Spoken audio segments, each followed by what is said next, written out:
Divine sign దైవ సంకేతం బుధవారం మార్చి 12, 2025 దేవుని నుండి ఒక సూచన. రోమా 1:21.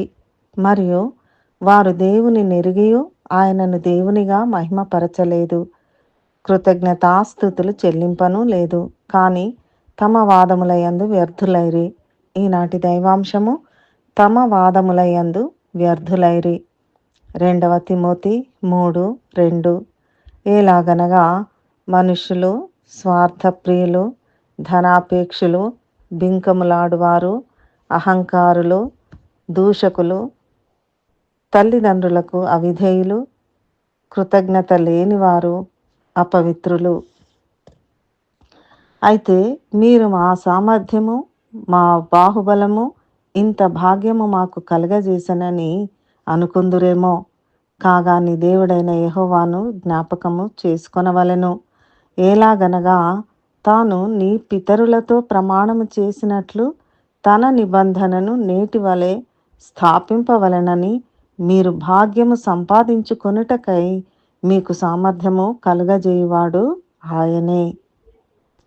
ఒకడు తన కుమారుని ఎట్లు శిక్షించెనో అట్లే నీ దేవుడైన యెహోవా నిన్ను శిక్షించువాడని నీవు తెలుసుకొని ఆయన మార్గములలో నడుచుకొనున్నట్లును ఆయనకు భయపడునట్లును నీ దేవుడైన యెహోవా ఆజ్ఞలను గైకొనవలెను. నీ దేవుడైన యెహోవా నిన్ను మంచి దేశములో ప్రవేశపెట్టును. అది నీటి వాగులను, లోయలలో నుండి, కొండలలో నుండి పారు ఊటలను, అగాధ జలములను కల దేశము. అది గోధుమలు, యవలు, ద్రాక్ష చెట్లు, అంజూరపు చెట్లు, దానిమ్మ పండ్లను గల దేశము. ఒలీవ నూనెయు తేనెయు గల దేశము. కరువు అనుకొనకుండా నీవు ఆహారము తిను దేశము. అందులో నీకు ఏ లోపముండదు. అది ఇనుపరాళ్ళు గల దేశము. దాని కొండలలో నీవు రాగి త్రవ్వి తీయవచ్చును. నీవు తృప్తి పొంది నీ దేవుడైన యెహోవా నీకిచ్చిన మంచి దేశమును బట్టి ఆయనను స్తుతింపవలెను. ఈ సందర్భంగా దేవుడు మనతో మాట్లాడుచున్న దైవాంశము 1 తెస్సలోనికైలు 5:18. ప్రతి విషయమందును కృతజ్ఞత చెల్లించుడి.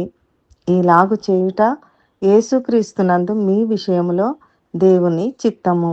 దేవుడు మనలా దీవించి ప్రతి విషయమందును కృతజ్ఞత చెల్లించి ఆయనను మహిమపరచువారిగా మనలను మార్చునుగాక. ప్రార్థన. మా ప్రియ పరలోక తండ్రి, మేము తిని తృప్తి పొందుటకు నీవు మాకు ఇచ్చిన మంచి దేశమును బట్టి నిన్ను స్తుతించుచు నీకు కృతజ్ఞతాస్తుతులు చెల్లించుటకు నీ కృప మాకు దయచేయుము.